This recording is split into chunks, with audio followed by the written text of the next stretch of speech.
Thanks for staying with us. Time now for Africa News with me, Georgia Calvin-Smith. Tonight, the judge presiding over the murder trial of South African track star Oscar Pistorius hears the first eyewitness account of the last moments of Reeva Steenkamp's life. Also, former Rwandan army boss Faustin Nyamwasa tells France 24 that he believes he's once again been the target of a hit squad sent by Kigali. And aid workers struggling to help the thousands of Central African refugees who fled to Chad warn that they are struggling to find funding to deal with the challenges. First up, for the first time in the murder trial of South African Olympian Oscar Pistorius, the courts heard an eyewitness account of what happened at his home last Valentine's Day. Harrowing evidence laid out attempts to save the life of Reeva Steenkamp. Pistorius says he fatally shot his girlfriend by accident and today broke down as details of her last moments were described. He said, "I shot her. I thought she was a burglar and I shot her." The testimony of a local doctor who arrived on the scene after hearing shots was too much to bear. Oscar Pistorius broke down with his head in his hands. All during that time, there wasn't any signs of life that I could see. As the doctor described the injuries sustained by Reeva Steenkamp in grisly detail, the star Olympian covered his ears. The double amputee runner says he accidentally shot the former model on the night of Valentine's Day 2013 after mistaking her for an intruder. Prosecutors are out to prove premeditation and are expected to use witness testimony to show that the couple had a heated argument on the night of the shooting. State witness Pistorius' neighbour described how she was woken by blood-curdling screams and then shots. The time between the first and the fourth shot was much longer than between the second and the third one. The woman's account was corroborated by her husband, but the defence argued that it would have been impossible to hear the screams given the distance, and in cross-examination accused the witnesses of a conspiracy against Pistorius, an accusation the couple denied. It's designed to try and again sideline and incriminate. On Monday, Pistorius faced the court and pled not guilty to murder over a year after admitting to killing his then-girlfriend. How do you plead? Not guilty, my lady. If found guilty of premeditated murder, the man known as Blade Runner could face 25 years or more behind bars. Libya is preparing to prosecute the second son of the country's former strongman Muammar Gaddafi. This after he was extradited back from Niger. Fireworks were let off in Tripoli upon news that al-Sadi had been returned. He faces accusations of human rights abuses during the 2011 uprising against his father.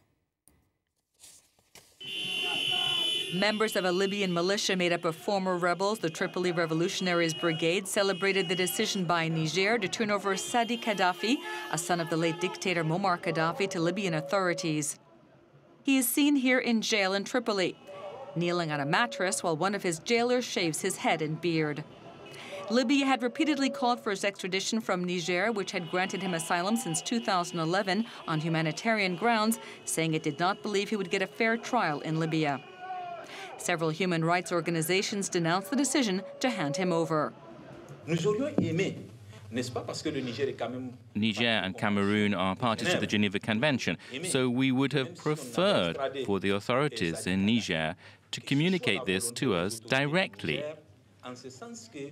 and not in the way we have learnt about it via international media. We are outraged. 40-year-old Sadi Gaddafi fled across the Sahara Desert to Niger during the 2011 uprising that saw rebels capture and kill his father, ending his 4-decade dictatorship. His 3 brothers were killed during the uprising. Sadi was best known as the head of Libya's Football Federation. Interpol accuses him of misappropriating properties through force and armed intimidation during that time. Around 30 senior Gaddafi regime officials are believed to have entered Niger at the same time as Sadi. But the authorities in Niamey have not said how many remain in the country. Rwanda's government has once again been accused of trying to assassinate an exiled dissident. Former Army Chief Faustin Nyamwasa says that a group of armed men stormed his Johannesburg home this week. Luckily, he wasn't in, but he told us that he believes the gang was sent by President Paul Kagame. Kayumba Nyamwasa has no doubts. He says the armed men who stormed his house this week worked for the Rwandan government. He told us they want to kill him because he's an outspoken critic of the president, Paul Kagame. We criticize President Kagame for rigging and stealing elections. We accuse him of corruption. We accuse him of denying the people of Rwanda liberty and freedom, and by denying people the freedom to express themselves. Is that the reason why we should be killed? We may not be his friends, but we are not the enemies of the country. 4 years ago in Johannesburg, Nyamwasa was shot in the stomach. He used to be one of Kagame's closest allies and commanded the Rwandan army for many years.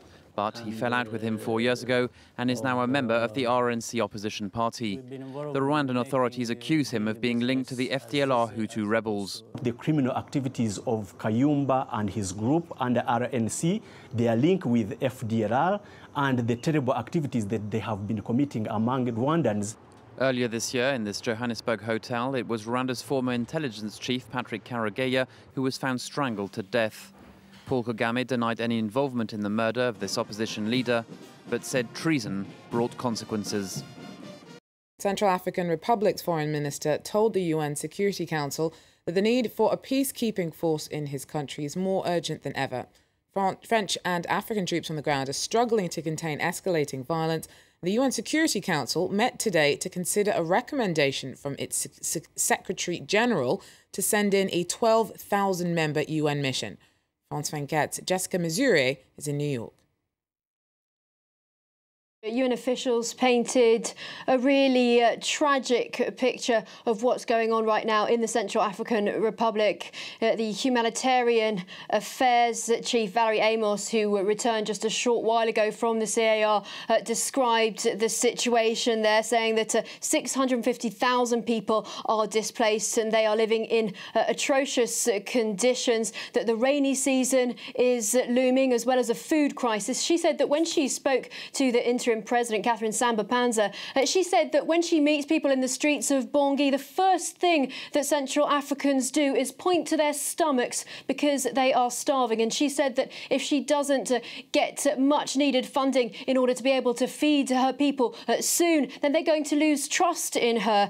Now, the High Commissioner for Refugees also said that after his visit, that it was the crisis that has caused him the most anguish in the 8 years that he's been in his current position. He said that the crisis there is not, as it has been portrayed, really a religious one, that it is actually a power struggle, and that that's what's really caused this crisis in the Central African Republic.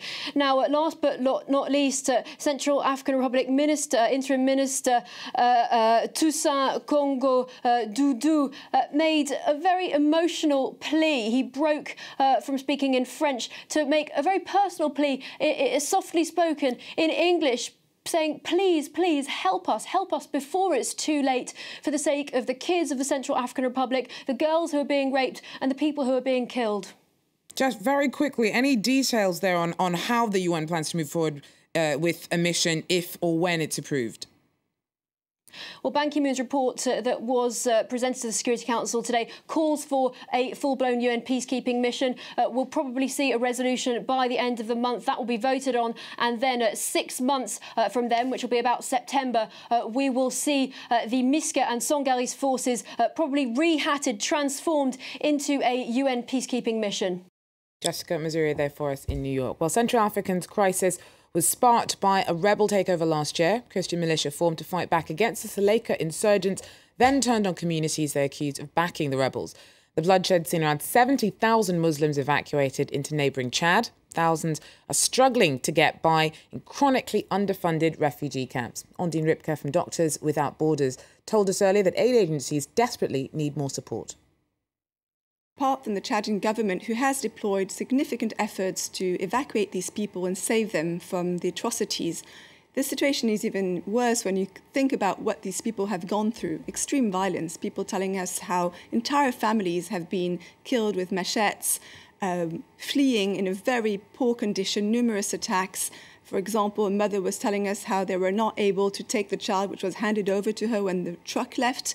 Therefore, today, it's really important that both aid workers, but also the United Nations and the Chadian governments take into account this situation. Well, that wraps up African news from me for today. I'll be back with more tomorrow. Stay with us.